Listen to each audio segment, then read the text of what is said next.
रात का सन्नाटा हो, चारों तरफ गहरी खामोशी हो और आप अकेले बैठकर साधना कर रहे हों।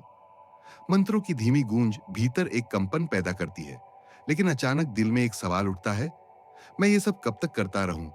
इसका असर आखिर कब दिखेगा? क्या साधना सिर्फ बैठकर आंखें बंद करने का नाम है? या कोई ऐसा क्षण भी आता है जब भगवान खुद सामने आकर कहते हैं, हाँ, तेरी साधना सफल हो चुकी है? दोस्तों, ये सवाल हर साधक के मन में कभी ना कभी जरूर उठता है। आप ध्यान करते हैं, जप करते हैं, पूजा करते हैं, लेकिन मन में संशय रह जाता है कि आखिर कब वो दिव्य अनुभव मिलेगा? क्या कोई समय सीमा है? क्या कोई तय नियम है? योगियों की गुप्त शिक्षा कहती है, साधना का असर अचानक बाहर नहीं दिखता। ये धीरे धीरे अदृश्य रूप से आपके भीतर काम करना शुरू कर देता है। जैसे कोई बीज धरती के गर्भ में छुपकर जड़ें फैलाता है, वैसे ही साधना भी आपके भीतर की धरती में अपनी जड़ें जमाती है। आपको ऊपर से कुछ खास नजर ना आए, लेकिन भीतर एक पूरी नई दुनिया जन्म ले रही होती है। और यही इस रहस्यमयी यात्रा की शुरुआत है। कल्पना कीजिए, कोई किसान अपने खेत में बीज बोता है। वो रोज पानी डालता है, मिट्टी को संभालता है, धूप का इंतजार करता है। लेकिन अगर वो अगले ही दिन मिट्टी खोदकर ये देखने लगे कि बीज अंकुरित हुआ या नहीं, तो क्या कभी पौधा उग पाएगा? नहीं, क्योंकि बीज को समय चाहिए। उसे अंधेरे में रहकर जड़ें जमाने का समय चाहिए। योगियों की शिक्षा भी यही कहती है। साधना का असर देखने के लिए आपको धैर्य सीखना होगा। धैर्य का मतलब सिर्फ इंतजार करना नहीं है। धैर्य का मतलब है भरोसा रखना। जैसे किसान को भरोसा है कि धरती कभी न कभी बीज को अंकुरित करेगी, वैसे ही साधक को भरोसा रखना चाहिए कि उसकी साधना कभी न कभी दिव्य फल जरूर देगी। लेकिन हमारी समस्या ये है कि हम जल्दीबाज हैं। हम चाहते हैं कि साधना शुरू करते ही अगले दिन भगवान सामने खड़े हो जाएं। हम चाहते हैं कि एक मंत्र जपते ही सारी समस्याएं गायब हो जाएं। लेकिन क्या समुद्र एक दिन में गहरा हो गया था? क्या हिमालय एक ही रात में खड़ा हो गया था? नहीं। साधना का असर धीरे धीरे बहुत सूक्ष्म स्तर पर शुरू होता है। आपको लगेगा कि कुछ नहीं हो रहा, लेकिन वास्तव में बहुत कुछ हो रहा होता है। आपकी आत्मा की धूल साफ हो रही है, आपके कर्मों के बंधन ढीले हो रहे हैं और आपके भीतर की दिव्य ऊर्जा सक्रिय हो रही है। किसान का सबसे बड़ा गुण है धैर्य, और साधक का भी। अगर आप टिके रहे तो साधना का असर आपके जीवन को बदल देगा। लेकिन अगर आप बीच रास्ते में हार मान गए, तो जैसे अधूरा बीज कभी पेड़ नहीं बन पाता, वैसे ही आपकी साधना भी अधूरी रह जाएगी। तो याद रखिए, साधना का असर देखने का पहला सबक है धैर्य। धैर्य ही वो पुल है जो साधक को साधना से और साधना को भगवान से जोड़ता है। किसी नदी को देखिए, जब तक उसके भीतर की गंदगी साफ नहीं होती, तब तक उसका पानी पारदर्शी नहीं बन सकता। साधना भी बिल्कुल इसी तरह काम करती है। योगियों की गुप्त शिक्षा कहती है, साधना का असर सबसे पहले आपके चारों ओर नहीं, बल्कि आपके भीतर दिखाई देता है। आप सोचते हैं कि भगवान अचानक सामने आकर आशीर्वाद देंगे या कोई दिव्य प्रकाश आपको घेर लेगा, लेकिन असली चमत्कार धीरे धीरे आपके मन और हृदय में होने लगता है। साधना के पहले चरण में आपके विचार बदलने लगते हैं। वो विचार जो पहले आपको बार बार परेशान करते थे, जैसे गुस्सा, ईर्ष्या, लालच, दूसरों से तुलना और नकारात्मक सोच, ये सब धीरे धीरे कम होने लगते हैं। आपको लगेगा कि पहले जो छोटी छोटी बातों पर आप भड़क जाते थे, अब वैसा नहीं हो रहा। पहले जहां मन बार बार भटकता था, अब थोड़ा स्थिर होने लगा है। ये कोई मामूली बात नहीं, ये इस बात का संकेत है कि साधना ने आपके मन को पकड़ लिया है। कई बार साधक गलती यही करता है कि वो इन छोटे छोटे बदलावों को पहचान ही नहीं पाता। उसे लगता है कि अभी तक कुछ खास नहीं हुआ, लेकिन असल में सबसे बड़ा चमत्कार यही है, भीतर का परिवर्तन। क्योंकि जब भीतर की सफाई होती है, तभी बाहर की रोशनी झलकती है। सोचिए, अगर एक शीशा धूल से भरा हो तो उसमें आपकी परछाई साफ नहीं दिखेगी, लेकिन जैसे जैसे आप धूल हटाते जाते हैं, वही शीशा चमकने लगता है और आपका चेहरा साफ दिखने लगता है। साधना भी ठीक उसी तरह आपके मन शीशे की सफाई करती है, और जब ये शीशा बिल्कुल साफ हो जाता है, तभी उसमें भगवान का असली प्रतिबिंब दिखाई देता है। तो साधना का असर कब दिखता है? जब आप अपने भीतर बदलाव महसूस करना शुरू करते हैं, जब आपकी सोच शुद्ध होने लगती है, जब आपके भीतर करुणा, प्रेम और शांति के भाव बढ़ने लगते हैं, तब समझिए कि साधना आपके जीवन में अपनी जड़ें जमा चुकी है। साधना का रास्ता आसान नहीं है। ये वही मार्ग है जहां चलते चलते साधक को कभी फूलों की महक मिलती है, तो कभी कांटों की चुभन। और अक्सर जब कोई साधक साधना में आगे बढ़ता है, तो एक अजीब सा अनुभव सामने आता है। जितनी साधना बढ़ाओ, उतनी मुश्किलें भी जिंदगी में बढ़ने लगती हैं। अब सवाल उठता है, क्यों? क्योंकि योगियों की गुप्त शिक्षा कहती है, ये कठिनाइयां कोई सजा नहीं है, ये तो परीक्षा है। जिस तरह सोने को असली और नकली साबित करने के लिए उसे भट्टी की आग से गुजारा जाता है, वैसे ही साधक को भी उसकी साधना की सच्चाई साबित करने के लिए परीक्षा की आग से गुजरना पड़ता है। कभी अचानक परिवार में समस्याएं बढ़ जाती हैं, कभी शरीर बीमार पड़ जाता है, कभी लोग आपका मजाक उड़ाने लगते हैं, तो कभी मन में गहरा अंधेरा छा जाता है। ये सब कुछ ऐसे लगता है जैसे भगवान आपको छोड़कर कहीं दूर चले गए हों। लेकिन असलियत ये है कि ये वही क्षण होता है जब भगवान सबसे करीब होते हैं। वो देख रहे होते हैं कि आप इस कठिन समय में भी साधना पर टिके रहते हैं या हार मान जाते हैं। जैसे किसी विद्यार्थी को डिग्री लेने से पहले परीक्षा पास करनी पड़ती है, वैसे ही साधक को भी अपने भीतर की कमजोरी, आलस्य और डर से लड़ना पड़ता है। अगर आप इस दौर में टूट गए, साधना छोड़ दी, तो सब व्यर्थ हो जाएगा।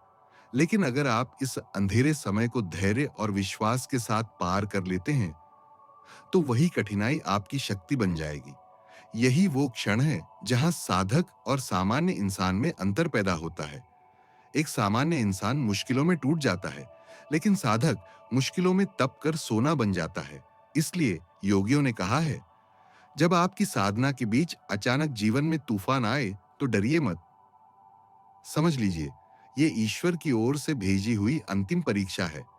और याद रखिए, ये परीक्षा कभी असफलता देने के लिए नहीं होती, ये तो साधक को और मजबूत बनाने के लिए होती है। अगर आप इसे पार कर गए, तो उसके बाद जो साधना का फल मिलेगा, वो आपको हमेशा के लिए बदल देगा। परीक्षाओं से गुजरने के बाद साधक के जीवन में धीरे-धीरे कुछ अनोखे और रहस्यमयी अनुभव होने लगते हैं। ये अनुभव हर किसी के लिए अलग हो सकते हैं, लेकिन इनमें एक अद्भुत दिव्यता होती है, जिसे शब्दों में बयान करना कठिन है। कभी ध्यान में बैठते हुए अचानक ऐसा लगता है मानो आंखों के सामने कोई तेज प्रकाश फूट पड़ा हो। वो प्रकाश किसी बल्ब की रोशनी जैसा नहीं होता, बल्कि एक ऐसी दिव्य ज्योति होती है जो सीधे आपके हृदय को छू जाती है।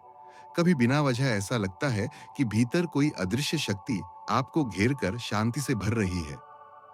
कभी कोई मंत्र सुनते ही आंखों से अपने आप आंसू बहने लगते हैं, और आपको समझ नहीं आता कि ये आंसू दुख के हैं या आनंद के।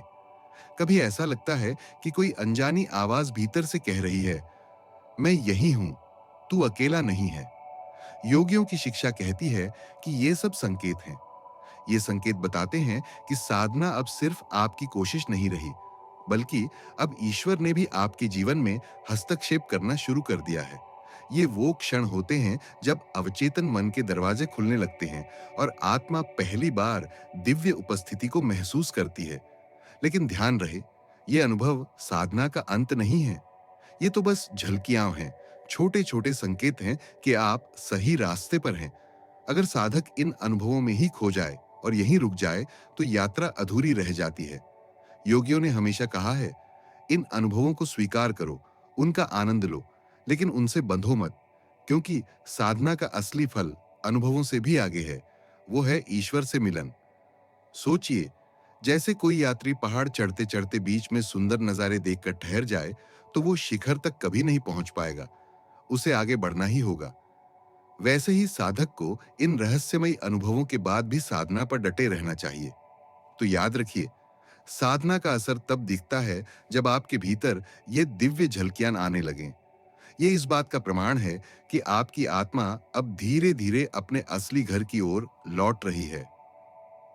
हिमालय के गहरे गुफाओं में रहने वाले महात्मा जब साधकों को शिक्षा देते हैं, तो सबसे पहले यही कहते हैं, साधना का असर तुम्हें तभी मिलेगा जब तुम्हारा मन पूरी तरह समर्पण करना सीख लेगा। समर्पण, यह शब्द सुनने में सरल लगता है, लेकिन इसकी गहराई समुद्र से भी अधिक है। ज्यादातर साधक साधना करते हुए मन ही मन एक सवाल बार बार पूछते रहते हैं, ये असर कब दिखेगा? कब मुझे भगवान का अनुभव होगा? कब मेरा मन शांत होगा? और योगियों के अनुसार यही सबसे बड़ी बाधा है, क्योंकि जब तक साधक सवाल करता रहेगा, तब तक उसका मन बेचैन रहेगा, और जब मन बेचैन है, तो उसमें दिव्य शांति कैसे प्रवेश करेगी? योगियों का गुप्त संदेश यही है, साधना कभी सवालों से सफल नहीं होती, साधना सिर्फ प्रेम से सफल होती है। जिस दिन साधक ये सवाल छोड़ देता है कि कब असर दिखेगा, और साधना को सिर्फ भगवान से मिलने के प्रेम के कारण करने लगता है, उस दिन से साधना का असर अपने आप दिखना शुरू हो जाता है। ये ठीक वैसे ही है जैसे कोई बच्चा माँ की गोद में बैठकर माँ से ये सवाल न पूछे कि माँ, तू मुझसे कब प्यार करेगी? क्योंकि माँ का प्रेम तो पहले से ही वहां है, बस बच्चा उसे महसूस करे। वैसे ही साधना में भगवान पहले से ही मौजूद हैं, बस साधक को अपनी बेचैनी छोड़कर उनका अनुभव करना होता है। योगियों ने कहा है, साधना का असली रहस्य यही है कि जब साधक खुद को पूरी तरह भगवान के चरणों में अर्पित कर देता है, वो सोचता भी नहीं कि बदले में क्या मिलेगा। वो सिर्फ ये कहता है, प्रभु, मैं यहां हूं, बस आपके लिए। और जैसे ही ये समर्पण होता है, साधना एक यंत्रणा नहीं रहती, वो आनंद बन जाती है। समर्पण का ये भाव साधना का सबसे बड़ा द्वार खोलता है। यही वो बिंदु है जहां साधक को लगता है कि अब साधना कोई बोझ नहीं है, ये तो जीवन की सबसे सुंदर भक्ति है। और यहीं से साधना का असर तेजी से दिखना शुरू हो जाता है, भीतर भी और बाहर भी। कल्पना कीजिए, कोई नदी दूर पहाड़ों से निकलती है। वो नदी तुरंत समंदर तक नहीं पहुंच जाती। कभी उसे चट्टानों से टकराना पड़ता है, कभी रेतीले मैदानों से गुजरना पड़ता है, कभी सूखे क्षेत्रों से होकर बहना पड़ता है। लेकिन अगर वो धैर्य बनाए रखे, तो अंत में वही नदी समंदर की गोद में जाकर विलीन हो जाती है। साधना भी ठीक इसी नदी जैसी है। योगियों का कहना है, साधना का सबसे बड़ा वरदान चमत्कारिक घटनाएं नहीं, बल्कि धैर्य और भीतर की शांति है।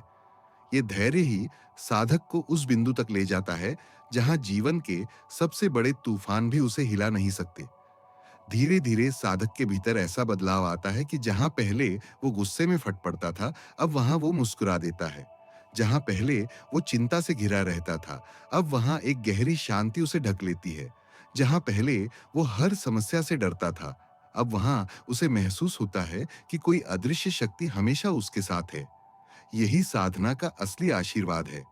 ये आशीर्वाद धन दौलत से बड़ा है, किसी पद या शोहरत से बड़ा है, क्योंकि जब भीतर धैर्य और शांति आ जाती है, तो बाहर की सारी समस्याएं छोटी लगने लगती हैं। कई साधकों का अनुभव यही कहता है कि जब उनकी साधना आगे बढ़ी, तो उन्हें ऐसा महसूस हुआ मानो भगवान ने उनके दिल पर हाथ रखकर कह दिया हो, डर मत, मैं तेरे साथ हूं। ये अनुभव कोई किताब से नहीं आता, ये सिर्फ साधना के धैर्य से आता है। और यही कारण है कि योगियों ने कहा, साधना का असर तब सबसे गहरा होता है जब साधक अपने भीतर शांति और धैर्य को महसूस करने लगे। उस समय साधक को समझ आ जाता है कि ये यात्रा सिर्फ दिव्य अनुभव पाने की नहीं, बल्कि खुद को बदलने की यात्रा है। धैर्य ही वे कुंजी है जो साधना के दरवाजे खोलती है, और आशीर्वाद ही वो प्रकाश है जो साधक के जीवन को हमेशा के लिए रोशन कर देता है। तो अब जरा ठहर कर सोचिए, आप साधना करते हैं और मन में ये सवाल उठता है, आखिर इसका असर कब दिखेगा? लेकिन अब तक आपने योगियों की शिक्षा से ये जान लिया है कि असर अभी से हो रहा है। हाँ, वो असर तुरंत बाहर दिखाई नहीं देता, लेकिन आपके भीतर गहराई में उसका काम शुरू हो चुका है। जब आपका मन पहले से थोड़ा शांत होने लगे, जब आपके भीतर का क्रोध, ईर्ष्या और लालच धीरे धीरे मिटने लगे, जब जीवन की कठिनाइयां से आपको गिराने की बजाय मजबूत बनाने लगे, और जब बिना वजह आपके हृदय से भगवान के नाम पर आंसू बहने लगे, तो समझ लीजिए, साधना ने आपके जीवन को छू लिया है। योगियों ने हमेशा कहा है, भगवान को पाने की दौड़ मत लगाओ, बस इतना करो कि अपने मन को रोज उनके सामने अर्पित करो, क्योंकि भगवान कोई दूर बैठा हुआ लक्ष्य नहीं है, वो तो आपके भीतर ही है। साधना तो सिर्फ आपके भीतर के पर्दे हटाती है, ताकि आप उस परम सत्य को देख सकें जो हमेशा से आपके साथ है। तो अगर आप ये सोचते हैं कि साधना का असर कब दिखेगा, तो इसका उत्तर है, असर अभी से दिख रहा है। हर बार जब आप धैर्य रखते हैं, हर बार जब आप कठिनाइयों में भी साधना जारी रखते हैं, हर बार जब आप प्रेम और समर्पण से भगवान का नाम लेते हैं, तब आप असर देख रहे होते हैं। बस फर्क इतना है कि कभी ये असर सूक्ष्म होता है तो कभी विराट। दोस्तों, साधना कोई मंजिल नहीं, ये तो यात्रा है। और इस यात्रा में हर कदम, हर सांस, हर मंत्र आपको उस दिव्य सत्य की ओर ले जाता है जिसका इंतजार आपकी आत्मा ने जन्मों से किया है। तो धैर्य रखिए, प्रेम से साधना कीजिए और अपने भीतर के परिवर्तन को पहचानिए, क्योंकि एक दिन वही साधना आपको वहां पहुंचा देगी जहां आत्मा और परमात्मा एक हो जाते हैं। यही है साधना का असली असर, यही है योगियों की गुप्त शिक्षा।